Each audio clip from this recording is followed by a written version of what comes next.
Dans les rues sombres de Montmartre. Sous un ciel de plomb qui semblait retenir son souffle. Pierre sentit le monde s'effondrer d'un seul coup de fil. Ton frère est une abomination. Et toi? En le défendant, tu signes ta propre chute. Avait craché la voix de son manager au téléphone. Avant de raccrocher sans un mot de plus. Julien. Son petit frère.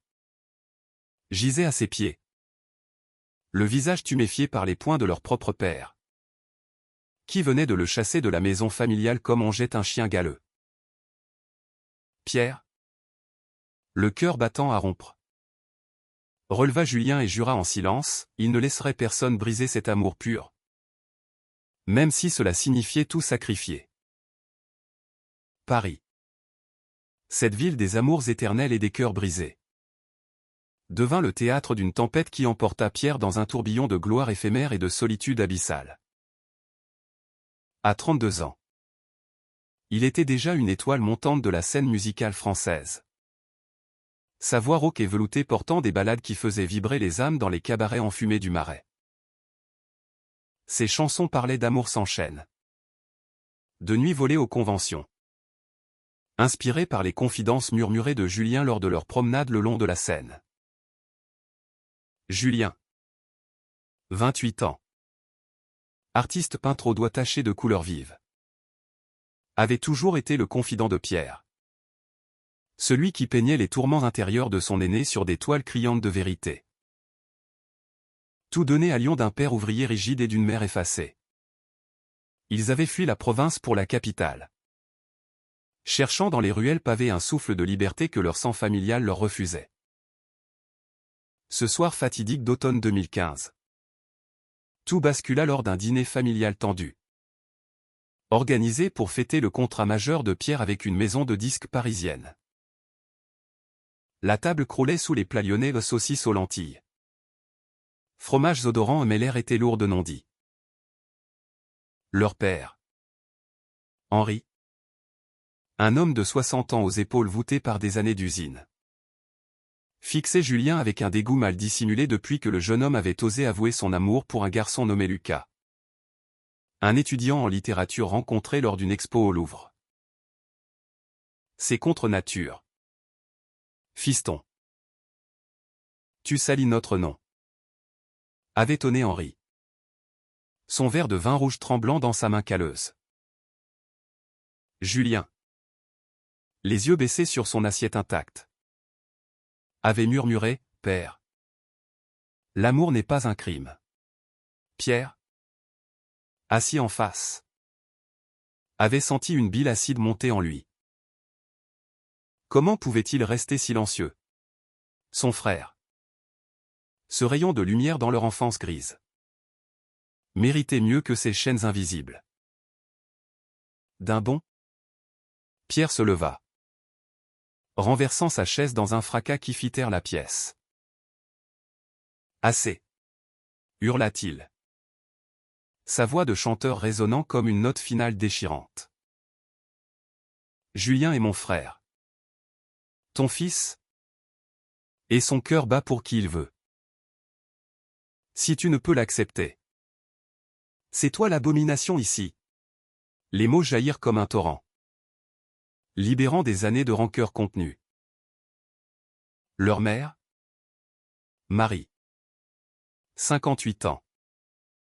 Aux cheveux grisonnants noués en chignon sévère. Porta une main à sa bouche. Les larmes coulant silencieusement sur ses joues pâles. Henri. Rouge de fureur. Bondit à son tour et frappa Julien d'un revers de main.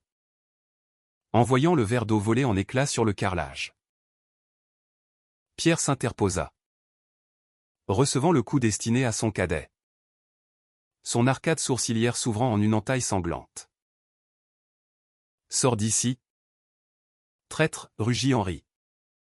Pointant Pierre du doigt. Et emporte ton déviant avec toi. Je renie le sang qui coule en toi. Les frères quittèrent la maison ce soir-là. Sac au dos. Sous une pluie battante qui lavait les rues de Lyon comme pour effacer leurs traces. Pierre appela son manager. Étienne. Un homme élégant de 45 ans aux costumes impeccables et au sourire carnassier. Pour quémander un prêt d'urgence. Mais Étienne, flairant le scandale, hésita. Pierre. Mon vieux. La France est encore archaïque sur ces questions. Ton public? Ces bourgeois du 16e. Ils veulent des idoles pures. Pas des défenseurs de cause perdue. Laisse ton frère se débrouiller. Ou c'est ton contrat qui saute? Pierre raccrocha, le cœur serré, et hébergea Julien dans son petit appartement du Marais. Un grenier aux poutres apparentes où les posters de Dalida et Bowie côtoyaient les toiles inachevées de son frère. Les jours suivants furent un cauchemar éveillé. Les rumeurs filèrent comme une traînée de poudre dans les couloirs de la maison de disques. Étienne, sous pression des investisseurs conservateurs, annula le contrat sans un regard en arrière. C'est pour ton bien, Pierre. Imagine le titre, le chanteur qui a tout perdu pour un sodomite. Ta carrière serait morte avant d'avoir vécu. Pierre, assis sur le bord de son lit défait, composa frénétiquement sur sa guitare usée une chanson rageuse. Frère de sang, où chaque accord hurlait l'injustice. Il la chanta dans un bar miteux de Belleville. Sa voix brisée par l'émotion attirant une poignée d'âmes errantes ou des jeunes queers du quartier. Des artistes marginalisés qui virent en lui un martyr inattendu. Julien, rongé par la culpabilité, passait ses nuits à peindre des portraits sombres de leur père. Des toiles où le visage d'Henri se tordait en masque de haine. C'est ma faute? Pierre. J'aurais dû me taire. Rester dans l'ombre. Mais Pierre, pensant s'appeler au-dessus du lavabo craquelé, secouait la tête. Non. Jules. L'ombre, c'est ce qu'ils veulent pour nous étouffer. On va briller. Ensemble. Ton amour pour Lucas. C'est la plus belle mélodie que j'ai jamais entendue. Lucas? Un Français de 27 ans aux boucles brunes et aux yeux noisettes pétillants. Devint leur encre. Étudiant en Sorbonne. Il apportait des livres de Proust et des baisers volés dans l'escalier grinçant. Rappelant à Julien que l'amour, même bafoué, persistait comme la lumière filtrant à travers les volets clos. Pourtant, la trahison s'étendit comme une gangrène. Leur mère, Marie, céda à la pression d'Henri et coupa les ponts. Envoyant une lettre froide, je prie pour vos âmes égarées. Pierre, qui avait toujours vu en elle un phare timide, sentit son monde s'assombrir. Il sombra dans une tournée de petits clubs underground, chantant pour survivre, sa voix gagnant en profondeur ce qu'elle perdait en éclat. Les nuits se muèrent en veilles alcoolisées avec Julien et Lucas, où ils rêvaient d'un Paris libéré, d'un mariage gai célébré sous les arcs de triomphe. Mais la réalité mordait, factures impayées, auditions ratées, regards fuyants dans les rues. Pierre, autrefois adulé, devint un fantôme de lui-même. Ses yeux verts voilés par des cernes profonds. 5 ans passèrent dans ce purgatoire doux amer. 2020 apporta la pandémie, clouant Pierre dans son appartement, où il enregistrait des lives acoustiques sur les réseaux, sa voix traversant les quarantaines comme un baume. Julien, soutenu par Lucas, exposa ses toiles dans une galerie du 11e arrondissement. Des œuvres crues sur l'identité queer qui attirèrent l'attention de critiques progressistes. Pierre composa en secret un album. Écho fraternel. Un hommage à Julien, à leur lutte, À l'amour qui défie les tempêtes. Mais le passé ressurgit un soir d'hiver. Quand un appel anonyme l'avertit, Henri, leur père, gisait à l'hôpital de Lyon. Rongé par un cancer foudroyant. Pierre hésita. Le combiné tremblant contre son oreille. Julien, assis en tailleur sur le tapis usé, les yeux rougis, murmura, va. Pierre. Pas pour lui. Pour nous. Pour clore le chapitre. Accompagné de Lucas, qui serrait sa main comme un talisman. Pierre prit le train pour Lyon. Le cœur un nœud de serpent. À l'hôpital. Sous les néons blafards. Henri gisait frêle. Son corps massif réduit à une silhouette émaciée. Marie veillait. Vieillie avant l'âge. Ses mains noueuses serrant un chapelet. Pierre. Balbutia-t-elle. Les larmes coulant.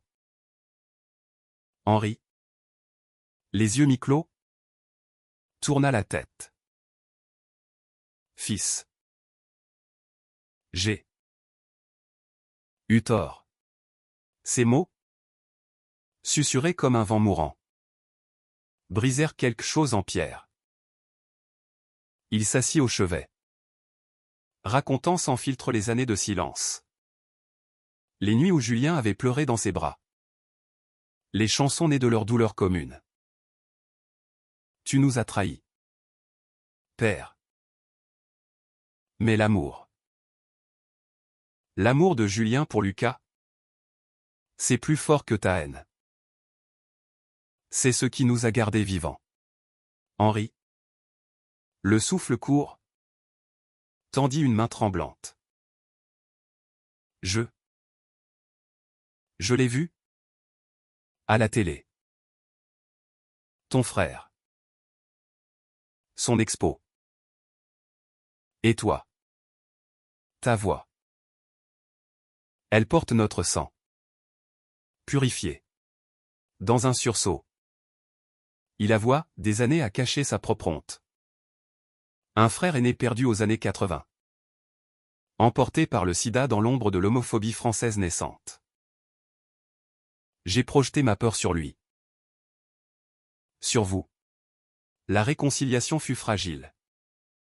Un pont branlant sur l'abîme. Henri mourut 2 jours plus tard. Léguant une lettre à Julien, mon fils. Pardonne un vieil idiot. Ton amour est beau. Vis-le pour moi. Marie. Libéré. Rejoignit Paris. Louant un petit atelier pour Julien et Lucas, qui officialisèrent leur union lors d'une cérémonie intime sous les cerisiers du Luxembourg en 2022. Pierre, revigoré, soumit son album à une nouvelle maison de disques, indépendante et queer-friendly. Écho fraternel explosa, sa ballade titre, chantée d'une voix éraillée par les épreuves, grimpa aux charts, touchant des millions d'âmes en France et au-delà. Le soir de la première au Zénith. Paris scintillant sous les étoiles. Pierre dédia le spectacle à Henri. À Julien. À tous les frères unis contre les tempêtes. Sur scène. Entouré de lumière arc-en-ciel. Il chanta, dans le silence des trahisons. Notre sang a crié plus fort. Julien. Aux premières loges avec Lucas et Marie. Pleura. Son cœur enfin en paix. Pierre avait raison, défendre l'amour. Même au prix du monde. Forgeait des légendes éternelles. Des années plus tard. Quand ses neveux enfants de Julien et Lucas, adoptés avec joie, dansaient sur ses chansons. Il souriait. Sachant que la preuve de sa vérité vivait en eux. Libre et radieuse. Les échos de cette nuit au Zénith résonnaient encore dans les veines de Pierre alors qu'il rentrait chez lui.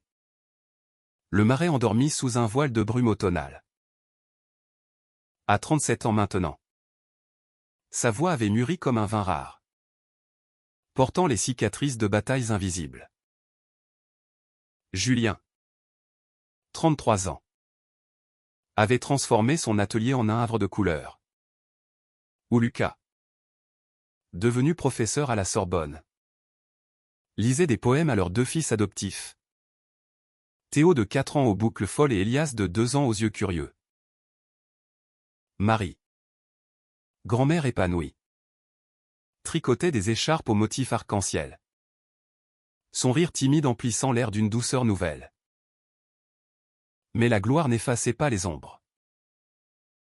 Pierre, malgré les disques d'or alignés sur son manteau de cheminée, se réveillait souvent en sueur. Hanté par le regard d'Étienne lors de leur dernière rencontre. Un café amer à Belleville. Tu as eu de la chance. Pierre. La France change. Mais lentement. N'oublie pas qui t'a jeté dehors. Étienne, ruiné par ses paris hasardeux, mendiait maintenant des collaborations. Mais Pierre refusait, préférant les duos avec des artistes émergents queer. Comme la rappeuse trans Aurore, dont les rimes acérées coupaient comme des lames. Un matin de printemps 2023. Alors que Pierre composait une nouvelle chanson dans son studio improvisé à un sous-sol au mur tapissé de vinyle craquelé, son téléphone vibra. Un numéro inconnu. Pierre Moreau? C'est le détective Leclerc. De Lyon. Concernant votre père. Il y a eu du neuf. Le cœur de Pierre se serra. Henri était mort depuis 3 ans. Mais les mots du détective rouvrirent une plaie, des documents cachés.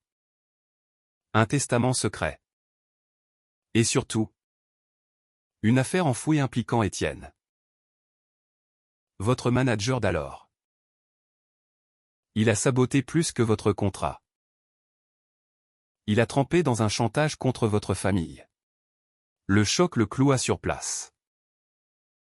Étienne, ce serpent en costume, n'avait pas seulement trahi Pierre pour plaire aux puissants, il avait fouillé le passé d'Henri, exhumant des rumeurs sur l'oncle perdu au sida pour alimenter la presse people.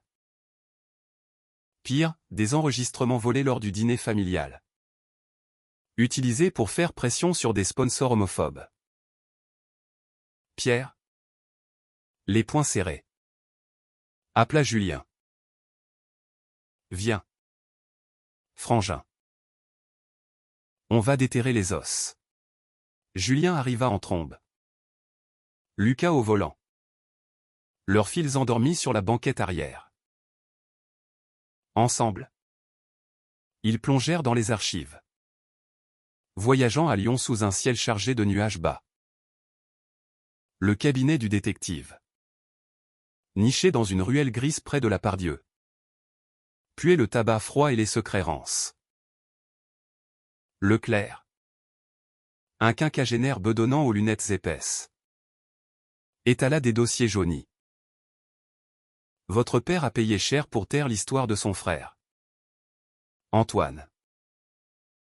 Mort en 1987.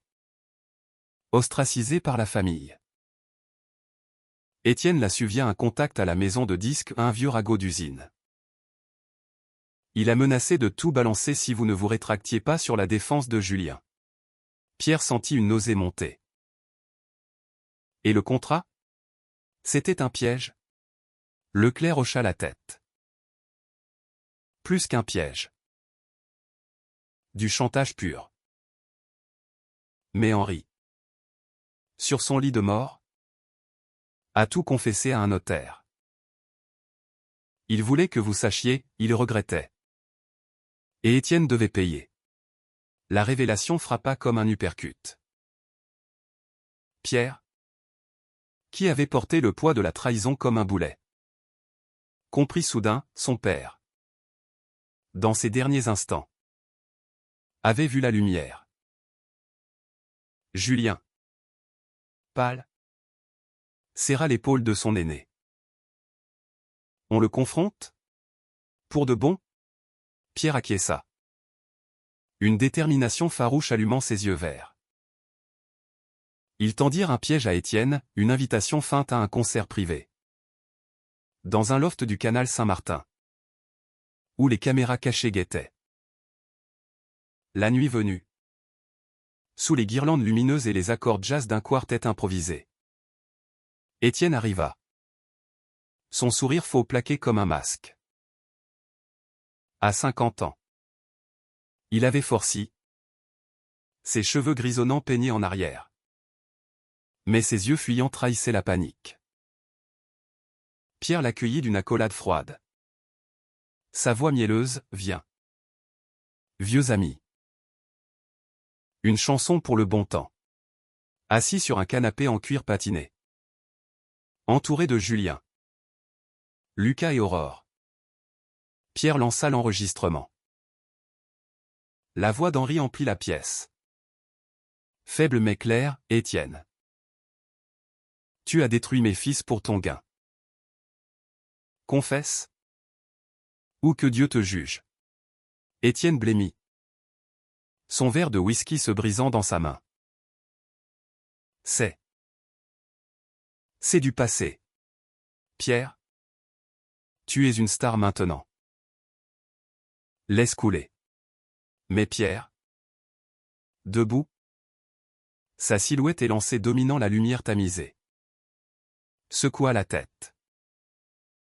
Non. Tu as volé 5 ans de ma vie. De notre vie. Pourquoi? Peur des bons chrétiens. La France a voté le mariage pour tous en 2013. Et toi? Tu rampais encore dans les années 80. L'épreuve déferlèrent, email. Virement suspect. Témoignage d'ex-collègues. Étienne s'effondra. Avouant tout dans un flot larmoyant sa propre bisexualité refoulée. Ses dettes. Sa terreur du scandale.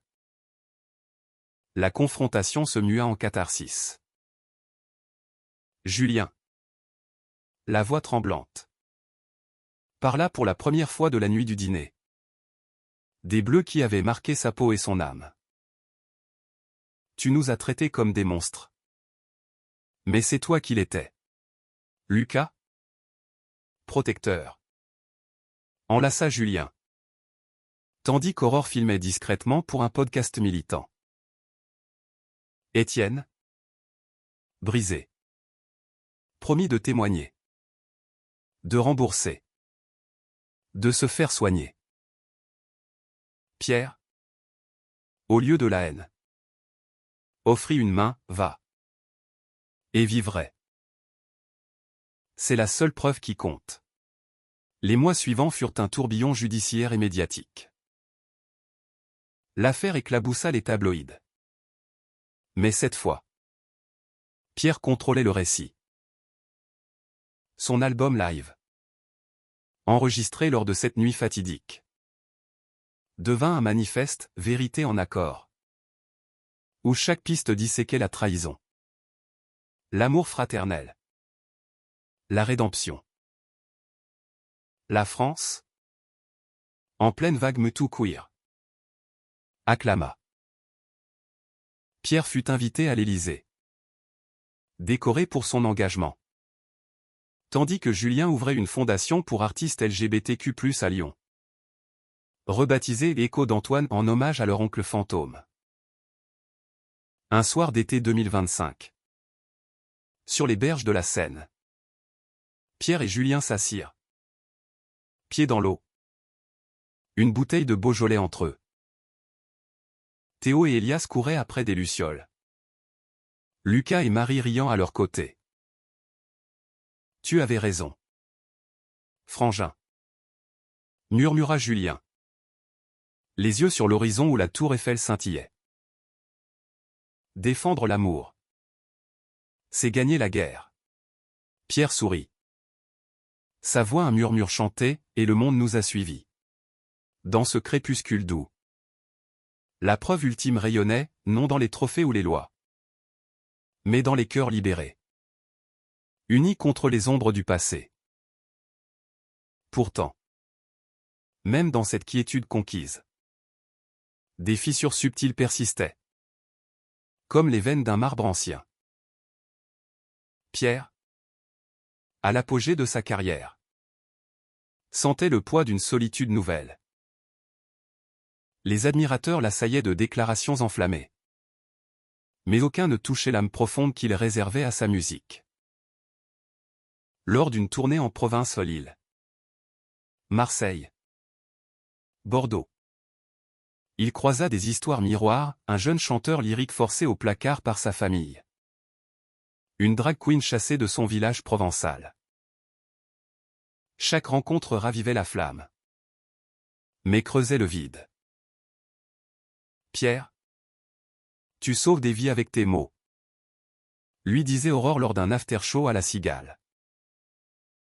Mais qui te sauve? Toi. La réponse vint par un hasard orchestré par le destin. Lors d'un festival queer à Avignon en juillet 2025. Parmi la foule multicolore au drapeau arc-en-ciel flottant au vent mistral. Stand de livres militants et food truck végan. Pierre repéra un regard qui le transperça. Théo. Non pas son neveu, mais un danseur français de 30 ans aux traits ciselés. Cheveux noirs coupés courts. Corps athlétiques moulés dans un juste corps scintillant. Originaire de Toulouse, Théo dansait avec une grâce féline sur scène. Ses mouvements racontant des amours interdits. Des corps qui se cherchent dans l'ombre des cathédrales gothiques. Pierre, hypnotisé depuis les coulisses, applaudit plus fort que quiconque quand le rideau tomba. Leur première rencontre fut un feu d'artifice discret, au bar du festival. Sous les guirlandes lumineuses. Théo commanda un pastis. Ses yeux marrons pétillants de malice. Votre frère de sang. Ça m'a fait danser des nuits entières. Avoua-t-il d'une voix chaude. Légèrement roulante du sud. Ça m'a donné le courage de quitter ma famille. Ces cathos intégristes qui priaient pour guérir mon âme. Pierre. Le cœur cognant. Rit doucement. Et moi. C'est la danse qui m'a sauvé lors des nuits noires. Tes chorégraphies. Elles bougent comme mes chansons n'osent pas. Ils parlèrent jusqu'à l'aube. De Proust à Ninsky. De coming out forcé à la joie des corps libérés. Théo, danseur au Conservatoire national, portait ses propres cicatrices, un frère aîné. Alcoolique et homophobe. Qu'il avait tabassé à 18 ans. Leur romance s'épanouit comme une rose sauvage dans les jardins du Palais des Papes. Pierre annula 2 dates de tournée pour rester à Avignon. Écrivant des lyriques inspirés par les hanches de Théo. Sa façon de tracer des arabesques dans l'air comme pour effacer les chaînes invisibles. Julien. En visite. Les surpris dans un pique-nique au bord du Rhône. Théo riant aux éclats à une anecdote sur leur enfance lyonnaise. Enfin. Pierre, s'exclama Julien, serrant Théo dans ses bras. Quelqu'un qui te fait valser hors de tes partitions. Lucas. Pragmatique. Glissa à l'oreille de Pierre, protège-le. L'amour. C'est fragile comme une première neige. Mais la kermesse de la vie ne tolère pas les pauses éternelles. De retour à Paris.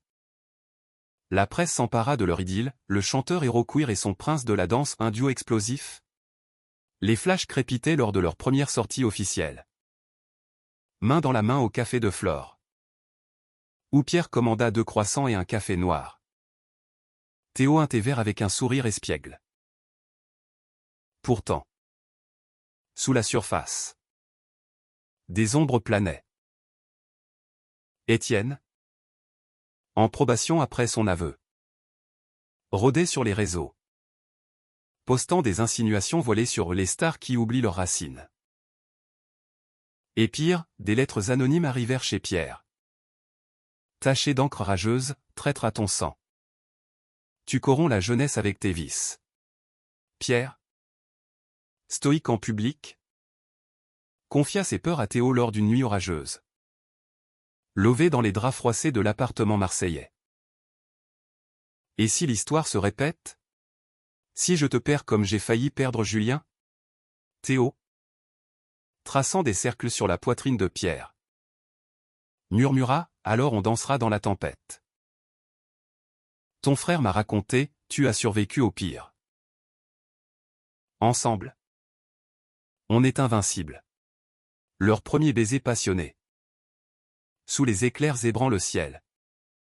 C'est là un pacte silencieux à un amour romantique. Charnel. Qui défiait les vents contraires. L'automne apporta la confirmation, Pierre et Théo annoncèrent leur union lors d'un concert caritatif au Stade de France.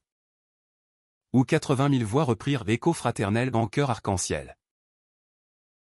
Julien peignit une fresque murale pour l'occasion. Un mur du Marais montrant deux silhouettes enlacées. L'une chantant.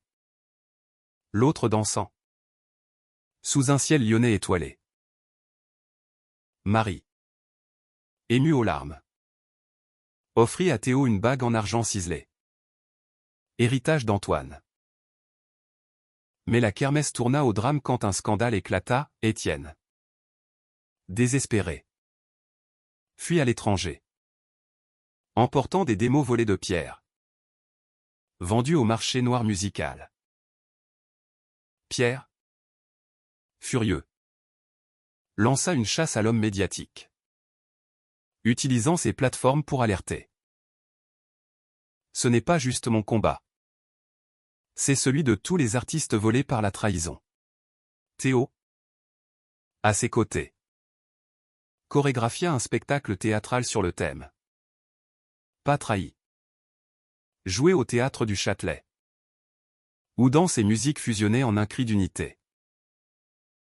Les billets s'arrachèrent. Les critiques saluèrent un hymne vivant à la résilience queer. Julien et Lucas. Avec les enfants. Assistèrent à la première. Théo et Elias agitant des pompons faits maison. Au cœur de l'hiver 2026. La preuve finale vint, Étienne. Capturé à Bruxelles. Extradé et jugé. Son procès. Retransmis en direct. Révéla l'ampleur de ses magouilles au chantage à une dizaine d'artistes LGBTQ+. Y compris une actrice lesbienne renvoyée d'un soap-opéra. Pierre témoigna. Sa voix ferme malgré l'émotion, il a essayé de nous briser. Mais l'amour fraternel. L'amour tout court. A reconstruit plus fort. Étienne. Menotté. Baissa la tête. Condamné à 5 ans. Dans la salle d'audience bondée. Julien serra la main de Pierre, tu l'as prouvé. Encore une fois. Le printemps fleurit en triomphe. Pierre et Théo adoptèrent un chien errant. Un bâtard joyeux nommé Echo. Et partirent en lune de miel à la Côte d'Azur. Dansant nus sur les plages de Nice au lever du soleil. Julien exposa à New York. Lucas publia un essai sur l'homophobie familiale. Et les neveux grandirent en contes de héros, oncle Pierre. Qui chantait contre les dragons. Des années plus tard. En 2030. Lors d'un festival familial à Lyon. Pierre. Grisonnant mais vibrant. Chanta une nouvelle ballade. Preuve d'amour. Dédiée à Théo. À Julien. À leur lignée rachetée. Le public. Un océan de lumière. La trahison avait forgé des diamants. Et la raison de Pierre brillait éternelle. Un phare pour les âmes en quête. Les saisons se succédèrent comme les notes d'une symphonie inachevée. Et Pierre, à 40 ans, se surprit à contempler le miroir avec une tendresse nouvelle. Les lignes d'expression autour de ses yeux verts racontaient non plus des batailles perdues, Mais des victoires arrachées au chaos. Théo, 33 ans, avait ouvert une école de danse à Bastille, où des gamins queer apprenaient à bouger sans chaîne, leurs corps devenant des manifestes vivants. Julien et Lucas, parents comblés, naviguaient les tempêtes de l'éducation. Théo, 7 ans, dessinait des super-héros au cap arc-en-ciel, tandis qu'Elias, 5 ans, tapait sur un clavier miniature, rêvant d'être comme oncle Pierre. Un appel de Marie. Un matin brumeux de 2027. Brisa la routine. Pierre. Mon fils, il y a une lettre. De ta tante, la sœur d'Henri. Elle veut vous voir. Julien et toi. À propos d'Antoine. La tante Élise. 65 ans. Veuve recluse en Normandie. Avait fui le scandale familial des décennies plus tôt. Pierre, le cœur battant, organisa le voyage, embarquant Théo et les neveux dans un TGV direction Caen. Julien les rejoignit à la gare. Son sourire teinté d'appréhension. Et si c'est une autre trahison? La maison d'Élise. Une ferme normande aux volets verts écaillés. Exhalait l'odeur de la mer et des pommiers en fleurs. Élise, petite femme aux cheveux blancs en tresse, les accueillit avec des calvados et des madeleines tièdes. Ses yeux, bleus comme ceux d'Henri, s'embuèrent en serrant Julien. Mon neveu. Ton père m'a écrit avant de mourir. Il voulait que je vous raconte Antoine. Pour guérir les blessures qu'il a infligées. Autour de la table rustique. Sous un crucifix fané. L'histoire jaillit comme un geyser refoulé. Antoine, frère aîné d'Henri, avait été un poète flamboyant des années 70. Publiant des vers gais dans des revues underground parisiennes. Amant d'un acteur célèbre. Il vivait librement jusqu'à l'épidémie de sida en 85. Ostracisé par la famille, un péché ambulant. Crachait leur grand-père. Antoine s'était exilé à San Francisco, où il mourut seul en 87. Son corps rapatrié en secret. Henri l'aimait, murmura Élise, les larmes coulant. Mais la peur l'a mangé. Il m'a forcé au silence. Mais sur son lit. Il a pleuré. Dis-leur. Élise. Dis à mes fils que l'amour n'est pas malédiction. Pierre. La gorge nouée. Sortit une photo jaunie. Antoine. Jeune homme aux lèvres sensuelles. Posant devant la tour Eiffel en 1978. Il nous ressemble. Jules.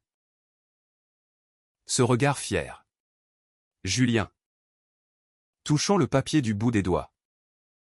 Pleura en silence. Théo. Serrant les enfants contre lui. Murmura, c'est ton héritage. Pierre. Pas la honte? La force. Ils passèrent la nuit à parler. Élise dévoilant des lettres d'Antoine. Des poèmes crus sur l'amour masculin. Des amours volés dans les parcs de Pigalle. Au matin.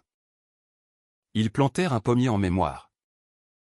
Ses racines plongeant dans la terre normande comme pour ancrer le passé au présent. De retour à Paris. Cette révélation infusa l'art de Pierre. Il composa L'héritage invisible. Un opéra rock sur Antoine. Avec Théo à la chorégraphie et Julien au décor peint. La première au Grand Rex. En 2028. Fut un raz-de-marée, critique en liesse. Public en transe. Élise aux premières loges. Applaudissant jusqu'aux larmes. Tu as ramené Antoine à la vie. Fils. souffla Marie lors de la after-party. Son chignon défait pour la première fois. Mais la kermesse ne s'arrêta pas là, des groupes extrémistes. Écho d'un France encore fracturé. Protestèrent devant le théâtre. Banderoles haineuses clamant dégénérescence culturelle. Pierre, au lieu de reculer, transforma la menace en appel. Lors d'une conférence de presse improvisée. Flanqué de Théo, Julien et Élise. Il déclara, ces voix de haine sont les fantômes d'Antoine. Mais nous, on danse, on chante, on aime plus fort. Les médias. Diviser. Couvrir l'événement, Libé en héros. Valeurs actuelles en scandale. Une pétition en ligne recueillit 1 million de signatures en 48 heures. Forçant le gouvernement à durcir les lois anti-haine. Théo. Dans l'intimité. Masser les épaules tendues de Pierre, tu portes le monde. Mon amour. Laisse-moi le porter avec toi. L'été 2028 apporta une joie inattendue, Pierre et Théo annoncèrent leur premier enfant. Une adoption en cours d'un garçon de 3 ans. Matteo. Orphelin d'un foyer roumain mais français de cœur. Julien. Parrain autoproclamé. Peignit une chambre au mur bleu constellé d'étoiles dansantes. Lucas organisa des ateliers lecture pour les enfants. Tandis que Marie cousait des doudous en forme de notes de musique. La famille s'agrandit. Un cocon contre les vents. Pourtant. Un soir d'octobre. Une ombre ressurgit, un appel d'un journaliste. Révélant que des descendants d'Henri.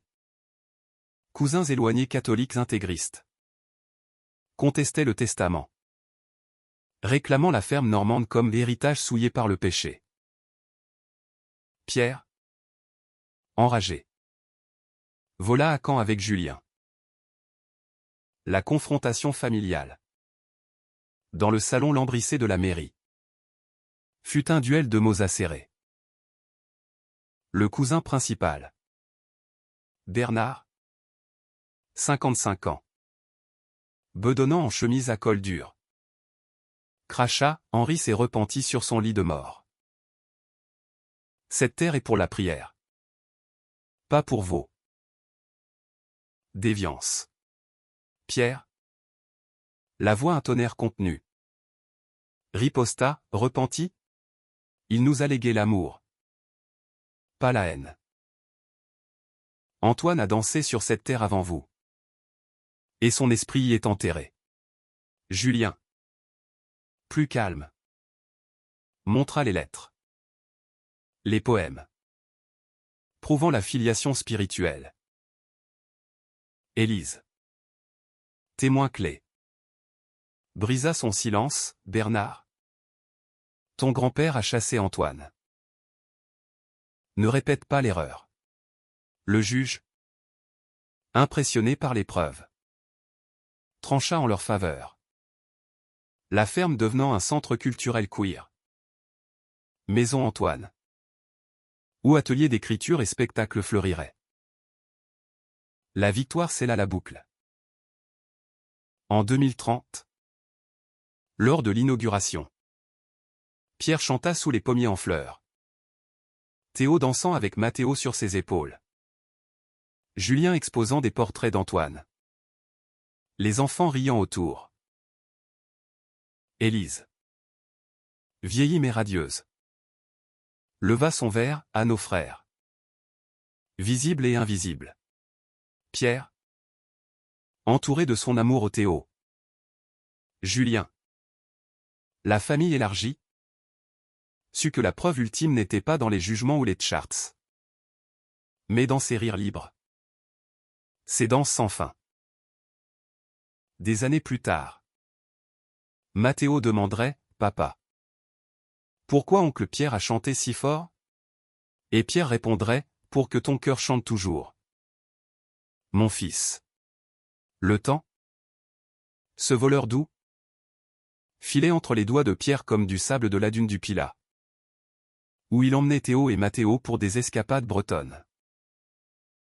À 42 ans en 2030. Sa voix avait acquis une patine d'or vieilli. Chaque concert un rituel où il tissait des liens avec des foules assoiffées de vérité. L'album L'héritage invisible avait raflé un César de la musique. Et Maison Antoine bourdonnait d'activités, résidence d'artistes. Thérapie de groupe pour familles queer. Festival sous les étoiles normandes. Julien. 35 ans. Père accompli. Alternait entre toiles monumentales et livres pour enfants sur l'acceptation. Lucas à ses côtés comme un pilier inébranlable.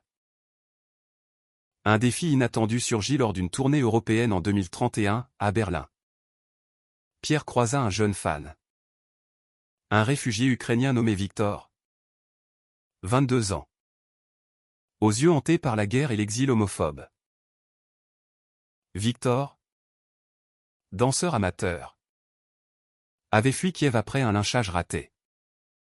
Sa famille le reniant pour son coming out forcé. Vos chansons m'ont donné la force de traverser la frontière. Confia-t-il en coulisses. Son accent slave roulant comme un roulement de tambour. Pierre, touché, l'invita à rejoindre l'équipe de Théo pour une chorégraphie collaborative. Un pont entre Paris et l'Est. Cette rencontre réveilla en Pierre un feu militant plus global. De retour, il lança Voix exilée. Un fonds pour artistes LGBTQ+ persécutés. Financé par ses royalties.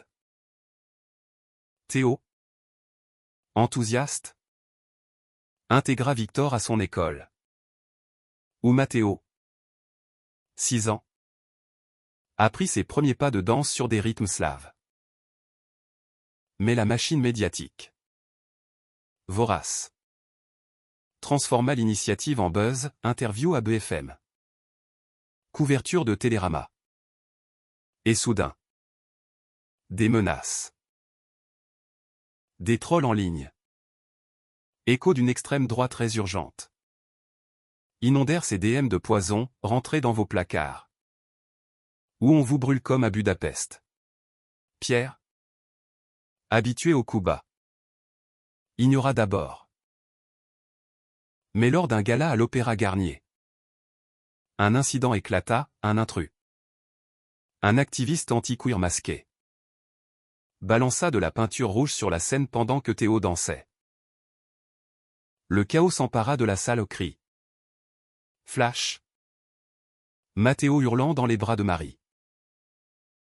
Pierre, sautant du proscénium, plaqua l'homme au sol.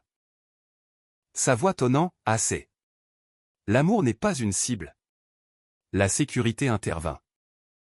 Mais les images virales firent le tour du monde. Polarisant la France, héros pour les uns. Provocateur pour les autres. Dans l'après-coup. Au commissariat du 8e. Pierre déposa plainte. Entouré de Julien et Lucas. C'est comme notre dîner de 2015. Murmura Julien. Le visage crispé. La haine qui ressurgit. Théo, pensant une égratignure au bras. Serra Pierre, mais on a grandi. On a des alliés maintenant. Élise. Venue en renfort. Témoigna de l'héritage d'Antoine. Victime d'une époque similaire. Le procès. Rapide. Condamna l'intrus à 2 ans. Mais Pierre transforma la douleur en art, un single urgent. Peinture de sang.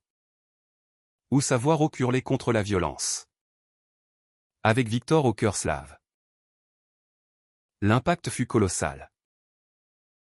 Voix exilée et explosa en dons. Victor devenant ambassadeur. Sa danse fusionnant avec celle de Théo dans un spectacle itinérant. Frontières brisées. Mathéo, traumatisé mais résilient, dessina un bouclier arc-en-ciel pour son père. Que Pierre tatoua sur son avant-bras. Marie, forte désormais, organisa des veillées de prière inclusives à Saint-Sulpice, mélangeant calvados normand et chant gospel. Pourtant, au cœur de l'hiver 2032, une épreuve personnelle frappa Théo, diagnostiqué d'une hernie discale chronique des années de danse. Du ralentir. Je ne peux plus sauter comme avant, avoua-t-il un soir. Effondré sur le canapé, Matteo endormi à ses pieds. Pierre, le cœur fendu, annula sa tournée pour des mois de rééducation côte à côte au kiné à l'hôpital Necker. Promenade lente le long du canal, où il parlait de tout. De rien. De l'amour qui guérit les corps autant que les âmes. Julien, sentant le vent tourner, proposa une retraite familiale en Provence, dans une masse provençale louée près d'Aix. Là, sous les lavandes violettes, ils se recentrèrent, atelier peinture avec les enfants. Session guitare au coucher du soleil. Dîner où Lucas lisait des contes d'amour anciens.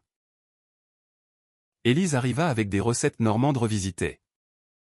Et Victor, invité, enseigna des danses douces, adaptées au corps de Théo. La danse n'est pas dans les seaux. C'est dans l'âme, dit-il, guidant Théo en valse lente. De cette pause naquit une renaissance. Théo pivota vers la chorégraphie thérapeutique, créant des programmes pour danseurs blessés et réfugiés. Pierre composa Guérison en mouvement, un album acoustique intimiste, enregistré dans le Mas, avec Matteo tapant sur un tambourin. Le retour sur scène, au Festival de Provence, fut magique, Pierre chantant, Théo dirigeant depuis un fauteuil roulant temporaire, Julien projetant des toiles vivantes. Le public, ému, ovationna 10 minutes, prouvant que la vulnérabilité forge la force. En 2033, lors d'une remise de Légion d'honneur à Pierre pour son militantisme, Théo murmura à son oreille, « Tu m'as sauvé. » Comme Julien. Pierre, épinglant la rosette, répondit, « Non. C'est nous tous. » L'amour fraternel, conjugal, familial, c'est la preuve vivante. Des années plus tard, Matteo, adolescent danseur, performerait sur la scène de son père. Et Pierre sourirait, sachant que la trahison initiale avait semé des forêts d'empathie, où chaque arbre portait fruit de vérité. La décennie 2030 s'ouvrit sur un horizon radieux. Mais la vie, capricieuse, réservait encore ses rebondissements. Pierre, à 45 ans en 2035, voyait sa notoriété s'étendre au-delà de l'Hexagone. Invitation à Glastonbury. Collaboration avec des icônes queer mondiales comme un chanteur nigérian exilé. Théo remit message dans ses mouvements. Dirigeait son école avec Victor comme co-directeur. Matteo, 11 ans. Y excellant en hip-hop fusion. Julien et Lucas, avec Théo et Elias désormais scolarisés. Naviguait l'adolescence naissante, dispute sur les écrans. Premiers amours timides. Leçon d'empathie héritée. Un appel de loin vint perturber cette harmonie, d'Amérique. Où Élise, alerte à 70 ans, avait émigré pour soigner un cancer. Pierre, avant de partir, je veux vous léguer quelque chose. Les lettres d'Antoine toutes. Pas seulement celles que vous avez vues. Et une surprise. Pierre, le ventre noué, organisa un voyage transatlantique, embarquant la tribu, Théo, Mathéo. Julien. La famille au complet. New York. Bruissante et arc-en-ciel. Les accueillit comme un aimant en promenade à Brooklyn. Spectacle à Broadway. Où Mathéo dansa pour la première fois sur une scène pro. La maison d'Élise. Un brownstone cosy à Harlem. Regorgé de reliques, boîte remplie de correspondances. Photos en noir et blanc. Un magnétophone à bande. Élise. Amaigrie mais vive. Les fit asseoir autour d'une table en chêne. Antoine n'était pas seul à San Francisco. Il a aimé. Profondément. Un homme nommé Ravière. Un activiste chicano. Leurs lettres. Elles parlent d'un amour qui a traversé océan et épidémie. Pierre. Dépliant les feuillets jaunis. Lu à voix haute, des mots enflammés sur la fierté gay. Des plans pour un Paris libéré. Des peurs partagées face au sida. Il mentionne Henri. Mon petit frère. Si rigide. Apprendra un jour. La surprise fut un film Super 8 transféré en numérique, Antoine et Ravière. Dansant nus sur une plage californienne en 86. Riant aux éclats malgré la toute-traîtresse d'Antoine. Mathéo. Fasciné. Murmura, il danse comme Papa Théo. Élise. Les yeux brillants. Confia, Ravière vit encore. À 75 ans. À Los Angeles. Il veut vous rencontrer. Pour clore le cercle.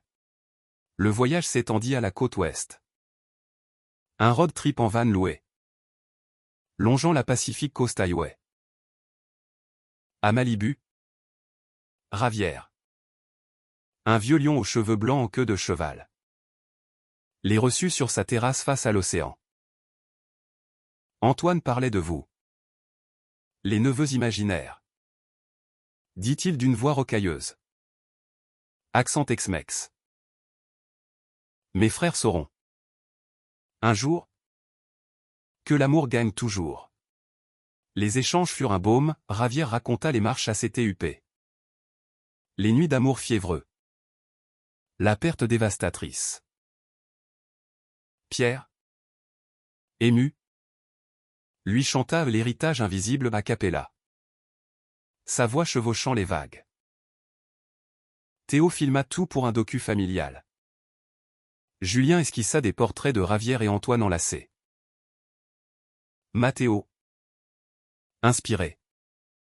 Composa sa première chorée sur Amour lointain. Élise. Renforcée par ses retrouvailles. Tint 2 ans de plus. Mourant paisiblement en 2037. Léguant le brownstone à Maison Antoine pour une antenne new-yorkaise. De retour en France. Cette odyssée infusa un projet monumental, un film biopic sur Antoine. Avec Pierre à la production. Théo au choré. Julien au visuel. Le tournage. En 2038. Fut une épopée, scène à Pigalle reconstituée. Flashback en Normandie. Climax à San Francisco avec Ravière comme consultant. Le casting. Divers et queer. Apporta authenticité à un acteur non-binaire pour Antoine. Un danseur latino pour Ravière. Mais des résistances surgirent, un producteur conservateur tenta de censurer les scènes d'amour. Argan trop graphique pour le grand public. Pierre. Inflexible. Menaça de tout annuler, c'est l'histoire vraie. Ou rien. Le clash fit les unes. Boostant le financement via crowdfunding queer international. La première au Festival de Cannes 2039 fut triomphale, standing ovation de 15 minutes. Palme virtuelle pour le militantisme. Ravière. Voyageant une dernière fois. Pleura dans les bras de Pierre, Antoine serait fier. Le film propulsa Pierre au rang d'icône globale. Mais plus précieux, il guérit des blessures collectives. Des coming out inspirés dans des villages reculés. Au niveau personnel. 2040 apporta une joie simple, le mariage de Matteo. 16 ans. Avec son premier amour. Un garçon métis de l'école de Théo. Non. Pas mariage ou une fête d'engagement juvénile. Célébré au mas provençal. Avec danse et chansons.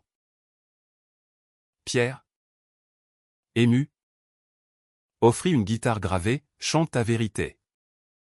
Comme ton grand-oncle. Julien. Larmes aux yeux. Peignit un mur collectif où tous apposèrent leurs empreintes. Pourtant. Une ombre plana, un diagnostic pour Pierre. Un début d'arthrite aux mains. Menaçant sa guitare. Et si je ne peux plus jouer, confia-t-il à Théo une nuit d'insomnie. Théo. 43 ans. Corps encore souple. Répondit, alors tu chanteras avec l'âme. Comme toujours. Et moi. Je danserai pour deux. Ils consultèrent des spécialistes, adoptant un régime de yoga et méditation. Matteo les guidant en session familiale. La crise se mua en pivot, Pierre explora la voix parlée. Narrant des podcasts sur l'histoire queer française. Théo créant des danses inclusives pour seniors. En 2042. Lors d'un concert acoustique au Olympia. Pierre. Doigt bandé. Chanta sans guitare. Sa voix pure comme une lame. Le silence puis l'explosion d'applaudissements prouvèrent, la force n'est pas dans les cordes. Mais dans le souffle. Des années plus tard. En 2050. Pierre. 57 ans. Grisonnant élégamment. Siégeait à l'Académie française. Plaidant pour une langue inclusive. Entouré de Théo. Matteo marié avec enfant. Julien grand-père. Il relut les lettres d'Antoine, tu avais raison. Mon oncle. La trahison de 2015 fut le berceau de tout ça. La preuve. Éternelle. Dansait dans les yeux de ses arrière-neveux. Libre d'aimer sans chaîne. Entrant dans la sagesse des 50 ans. Pierre embrassa les rides comme des médailles. Chaque ligne un chapitre de résilience. En 2045. Sa fondation Voix exilée s'étendait en Europe de l'Est. Victor à la tête d'un centre à Kiev libéré. Théo. 48 ans. Père fier de Matteo devenu chorégraphe. Enseignait la danse comme thérapie mondiale. Julien. 50 ans. Exposé dans des musées. Ses toiles explorant l'héritage familial queer. La famille. Un arbre aux branches infinies. Se réunissait annuellement à la maison Antoine. Normandie fleurie de sculptures en hommage. Un ouragan personnel frappa en 2047, la mort de Marie. 90 ans. Paisible dans son sommeil après une vie rachetée. Son testament. Lu dans le salon du Marais. Surpris, une donation à la fondation. Et une lettre pour Pierre, mon fils. Tu m'as appris à voir l'amour au-delà des peurs. Merci pour Julien. Pour toi. Pour tout. Les funérailles. Un mélange de messe inclusive et concert laïque au Père-Lachaise. Réunir des milliers aux stars. Militants. Anonymes touchés par leurs histoires. Pierre. Veuf de douleur. Plongea dans l'écriture d'un mémoire. Chant de frère. Coécrit avec Julien. Le livre. Best-seller. Disséquer la trahison initiale. Les réconciliations. Les amours tissés. Théo. Soutien inébranlable. Relisez les nuits. Mathéo illustrant les chapitres de dessins matures. La promo tourna au phénomène, tournée littéraire. Débat télévisé où Pierre clamait « La famille n'est pas sans ». Ses choix. Mais 2048 apporta un scandale inédit, un biographe sensationnaliste publia l'ombre de Moreau. Alléguant que Pierre avait fabriqué l'histoire d'Antoine pour sa gloire. Preuve. Des sources anonymes en réalité. Des cousins aigris. La presse s'emballa. Accusant manipulation. Pierre, blessé, envisagea le silence. Mais Julien le secoua, non. On prouve avec vérité. Comme toujours. Ils contre-attaquèrent avec un live stream, Ravière. 88 ans. Via Zoom depuis là. Et élisait s'archive numérisée. Victor apporta des témoignages ukrainiens inspirés par Pierre. Le biographe, démasqué comme fraudeur, s'excusa publiquement. Le backlash boosta le livre. Et Pierre en tira une chanson. Vérité nue. Hymne à l'authenticité. L'aube des 60 ans en 2053 fut célébrée par un festival Frères Éternels à Lyon. Ville natale. Pierre, cheveux argentés, chanta sous les lumières de la Saône. Théo dansant à ses côtés malgré les articulations raides. Mathéo et sa famille sur scène. Julien dévoila une statue d'Antoine. Place Bellecour. Tu as prouvé. Pierre. Depuis ce dîner maudit. Que défendre l'amour change le monde. Des années plus tard. En 2060. Pierre. Retraité. Siégeait sur un banc scène. Théo à son flanc. Regardant les petits-enfants jouer.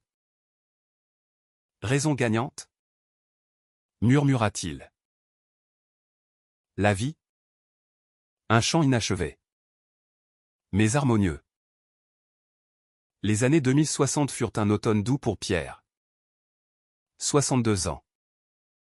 Où la gloire s'effaçait au profit de l'intime.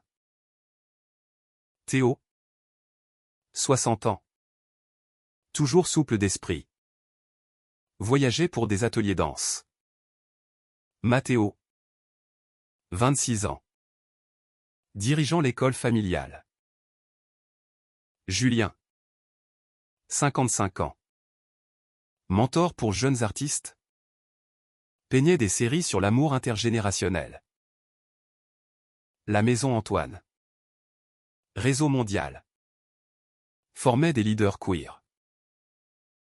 Un legs inattendu en 2062, un jeune neveu d'Henri. 20 ans. Coming out.